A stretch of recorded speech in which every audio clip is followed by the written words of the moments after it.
নমস্কার। People's voice নিউজে আপনাদের সবাইকে স্বাগত। বিধানসভা ভোটের ফলাফল বেরিয়ে গিয়েছে।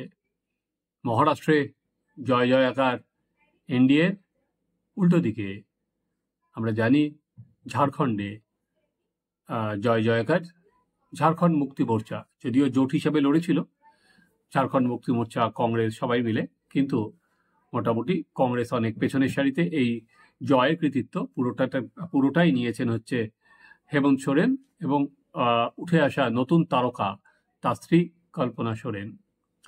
এছাড়া আর যে সমস্ত ফিচার আছে তার মধ্যে আমরা দেখেছি পশ্চিমবঙ্গে তৃণমূল কংগ্রেস 6টায় 6টা লাভ করেছে, আর উত্তরপ্রদেশে 9টা আসনে যে নির্বাচন হয়েছে তার মধ্যে 6টা আসন জিতেছে সমাজবাদী পার্টি। এবং সমাজবাদী পার্টিকে হারিয়ে এমন একটা আসন বিজেপি জিতেছে। আজকে চলুন আমরা সেই আসনটা নিয়ে আজকে আলোচনা করব।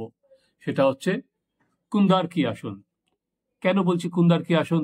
এবারে বিধানসভার নির্বাচন এবং উপনির্বাচনে সব থেকে বেশি নজর কেড়েছে, বা নজর কাড়ায় অন্যতম প্রথম দিকে আছে। এই কুন্দারকি আসনে 11 জন মুসলিম ক্যান্ডিডেটকে হারিয়ে জিতেছেন বিজেপির হিন্দু ক্যান্ডিডেট। হ্যাঁ, ঠিকই শুনেছেন, 11 জন মুসলিম ক্যান্ডিডেটকে হারিয়ে হিন্দু ক্যান্ডিডেট বিজেপির রণভীর সিং তিনি কুন্দারকি থেকে জিতেছেন। এবং সেই জেতার মার্জিনটাও কিন্তু কম নয়।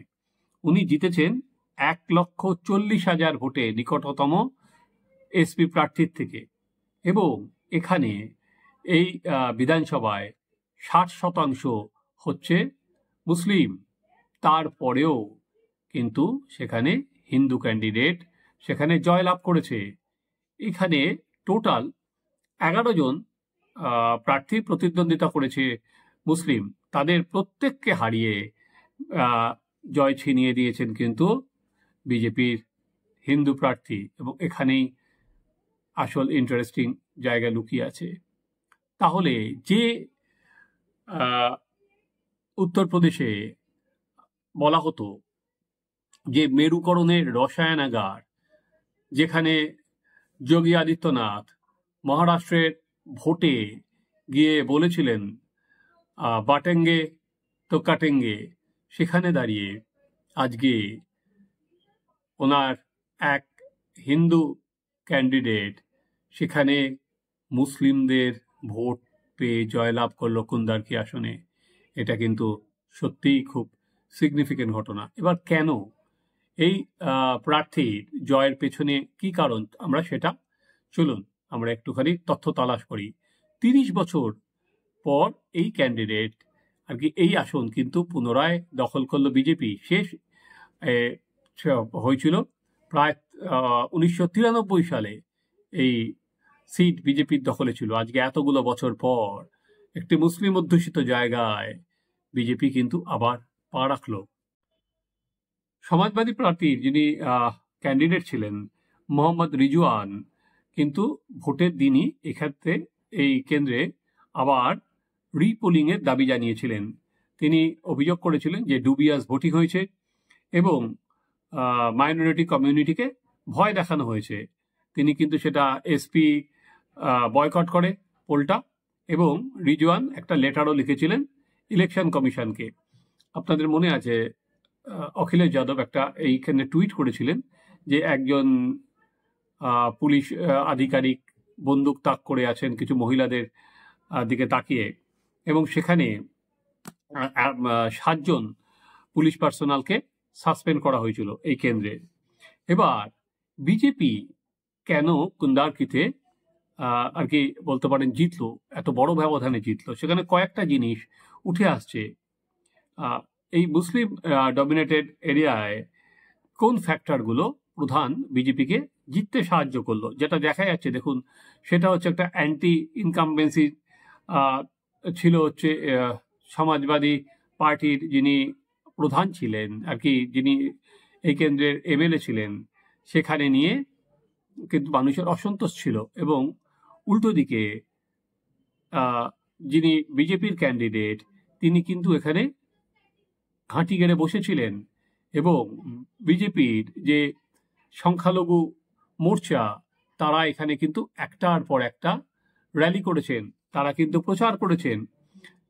সেখানেই শেষ নয়, যোগী আদিত্যনাথ যাকে বলা হয় যে হিন্দুদের পোস্টার বয়, তিনি কিন্তু এই কুন্দারকি আসনে অ্যাগ্রেসিভলি ক্যাম্পেইন করেছেন এবং সেখানে তিনি নরেন্দ্র মোদী যে কথাটা বারবার বলেন, সবকা সাথ, সবকা বিকাশ, সবকা বিশ্বাস, তিনি কিন্তু সেই লাইনেই প্রচার করেছেন এবং তিনি বলেছেন বারবার করে, এখানে এক হাতে তালি বাজে না, তালি বাজে দুই হাতের, এবং সবকা সাথ সবকা বিকাশ বলেই তিনি ভোট চেয়েছেন রণবীর সিং এর হয়ে। অনেক এক্সপার্ট যেটা যারা বলছেন রাজনৈতিক বিশ্লেষকরা, সেটা হচ্ছে যে মাইনরিটি কমিউনিটি যে এন ব্লক সেটা ভোট দেয়, সেটাও একটা কোনো জায়গায় বোধহয় আটকে গেছে, যে এবার উল্টো দিকে হিন্দুরা যেখানে কিন্তু এবার এন ব্লক সেখানে ভোট দিয়েছেন, শুধু নয় মাইনরিটি কমিউনিটির ভোটও কিন্তু এই বিজেপি ক্যান্ডিডেট পেয়েছেন। তো কুন্দারকি কি আগামী দিনে দেশের যে এখনকার যে রাজনৈতিক বলতে পারেন হিন্দু মুসলমান যে মেরুকরণ, কুন্দারকি কি সেই মেরুকরণটা পাল্টে দেবে? এটা হচ্ছে কিন্তু মূল প্রশ্ন। কারণ যদি মুসলিমরাও কুন্দারকিতে বিজেপিকে ভোট দেয় এবং সবকা সাথ সবকা বিকাশ এই স্লোগানের উপর ভরসা রেখে, তাহলে সেটা কি এরপরে অন্য রাজ্যেও সেটা যাবে?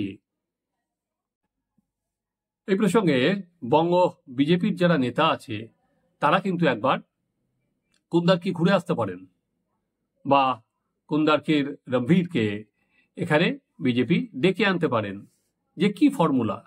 কারণ আমরা বিজেপির নেতাদের হামেশাই বলতে শুনি যে পশ্চিমবঙ্গে যে মুসলিম ভোট আছে সেই মুসলিম ভোট তারা কোনো সময় পাবেন না। এটা দেখি মাঝে মধ্যেই হা উতাস করেন, হা উতাস করে তারা বলেন, বিশেষ করে বিরোধী দলনেতা তো মঞ্চে উঠে বলেই দিয়েছিলেন আমাদের এখানে সংখ্যালঘু মোর্চার কোনো দরকার নেই, এবং উনি সব জায়গায় বলে বেড়াচ্ছেন আমাদের হিন্দু ভোট কনসলিডেট করতে হবে, মুসলিম ভোট একদিকে চলে যাচ্ছে। সেখানে কিন্তু আমি বললাম তারা একবার উত্তরপ্রদেশটা ঘুরে আসতে পারেন, উত্তরপ্রদেশে গিয়ে কুন্দারকিতে যেতে পারেন। কুন্দারকি কিন্তু সত্যিই অন্য পথ দেখাচ্ছে। যদি সেখানকার সংখ্যালঘু মানুষরা নরেন্দ্র মোদীর যে সমস্ত স্কিম আছে, যোগী আদিত্যনাথের যে সমস্ত স্কিম আছে, তার উপর ভরসা রাখতে পারেন এবং তারা সেখানে ভোট দিতে পারেন বিজেপিকে, তাহলে পশ্চিমবঙ্গের যারা সংখ্যালঘু সম্প্রদায় আছেন তারা কেন বিজেপিকে ভোট দেবে না, এই ধারণাটা আগে থেকে করে নেওয়া হবে। আদতে তো তাদের কাছে রিচ করতে হবে। প্রথম থেকেই যদি ধরে নেওয়া হয় যে দেখো আমাদের কাছে ভোট দেবে না, এদের দূরে সরিয়ে রাখো, তাহলে তো তাদের কাছে পৌঁছানোই যাবে না। রণবীর সেখানে দাঁড়িয়ে কিন্তু ওখানে ঘাঁটি গেড়েছিলেন, তিনি মুসলিমদের সঙ্গে প্রেয়ারেও গেছেন, তিনি কিন্তু সেখানে ছাড়েননি।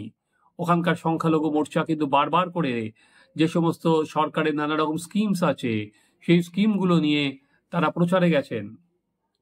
তা এখানকার বিজেপি নেতারা ভেবে দেখতে পারেন তাদের যে স্ট্র্যাটেজি নিয়ে তারা পশ্চিমবঙ্গে চলছেন তাতে তারা বহুদূর পিছিয়ে থাকছেন। প্রথমেই 100% ভোটে তারা খেলতে নামছেন 70% বা তারও নিচে, সেখানে তৃণমূলের হাতে কিন্তু 100% ভোট নিয়ে তারা খেলতে নামছেন। পশ্চিমবঙ্গের মতো রাজ্যে 30%, 32-33% ভোট পাবো না ধরে নিয়ে ক্ষমতা দখল করা কিন্তু নেক্সট ইম্পসিবল। সেটা কিন্তু বিজেপি প্রতিটা নির্বাচনেই সেটা বুঝতে পারছে। তো কুন্দারকি থেকে শিক্ষা নিয়ে বিজেপি কি তার বঙ্গ বিজেপি কি তার স্ট্র্যাটেজি চেঞ্জ করবে? চলুন আমরা লক্ষ্য রাখি সেদিকে। আপনারা দেখতে থাকুন আমাদের চ্যানেল সাবস্ক্রাইব করুন, আপনাদের মতামত জানান।